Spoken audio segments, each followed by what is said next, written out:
94.3 my FM पर मैं हूँ विधि और अब हैप्पी कुछ नहीं लग रहा। डॉक्टर एपीजे अब्दुल कलाम हम सबको छोड़ के चले गए। माय एफएम के नागपुर के जो आरजे हैं अंकित, उन्होंने अब्दुल कलाम जी को एक ओपन लेटर लिखा है।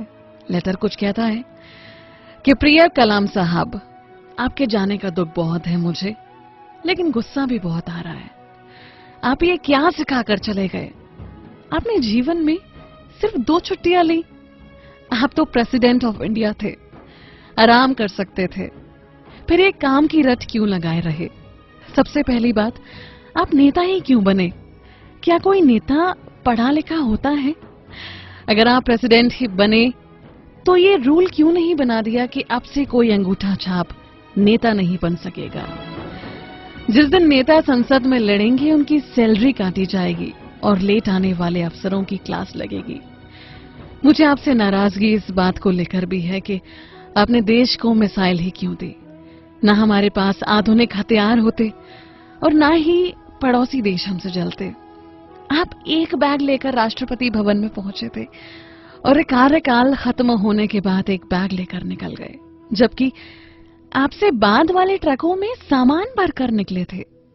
एमपी में तो चपरासी के घर से करोड़ों रुपए निकल रहे हैं और आप सिर्फ एक बैग लेकर निकले। ये क्या सिखा गए आप आने वाली पीढ़ी को? सादगी और शालीनता से किसका पेट भरा है साहब? लोगों को आपके जैसा सम्मान नहीं, सिर्फ पैसा चाहिए। एक और बात जो आपकी मुझे बहुत गलत लगती थी कि आपने कभी प्रेसिडेंट जैसा रौब नहीं जमाया। यहाँ पार्षद बनते ही नेता ऐसे मदमस्त हाथी की तरह चलता है कि उसे आसपास वाले दिखाई नहीं देते, लेकिन आपके लिए कोई ऊंची कुर्सी ही लगा दे तो आप नाराज हो जाते थे। छोटे बड़े का भेद तो आपको समझना चाहिए था ना।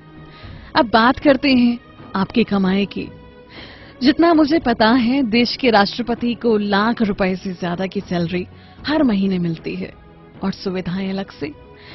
सरकार पैसे देती है खुद पर खर्च करने के लिए, ऐशो आराम और मौज मस्ती के लिए, लेकिन आपने सारी सैलरी एनजीओ को दान दे दी। यहाँ तक जब आपके घर वाले दिल्ली घूमने आए तो उन पर हुआ खर्च भी आपने अपनी सैलरी से ही दिया। एक बार हुक्म तो देते, सब कुछ फ्री में हो जाता। आज का नौजवान वैसे ही पॉलिटिक्स में नहीं आता और अगर आप जैसे 2-3 प्रेसिडेंट और आ गए तो नौजवानों का नेतागिरी से विश्वास ही उठ जाएगा। मैंने ये भी सुना है कि आप सफलता का सारा श्रेय अपनी टीम या जूनियर्स को देते थे। अच्छा हुआ प्राइवेट कंपनी में नौकरी नहीं की, नहीं तो जल्दी निकाल दिए जाते और सब आप पर हंसते जिसे आपने कोई बड़ा गुनाह कर दिया हो। शिकायतों की ये लिस्ट बहुत लंबी है कलाम साहब। हमें पता है आप लौट कर आओगे, लेकिन अगली बार प्लीज मेरी शिकायतों की लिस्ट याद रखना। या तो हमें अच्छाई ना सिखाना, और अगर सिखाओ तो भारत के भाग्य विधाता तुम ही बनना। आप हमेशा जियोगे हमारे दिल में कलाम साहब। 94.3 माय एफएम पर मैं हूँ विधि और अब हैप्पी कुछ नहीं लग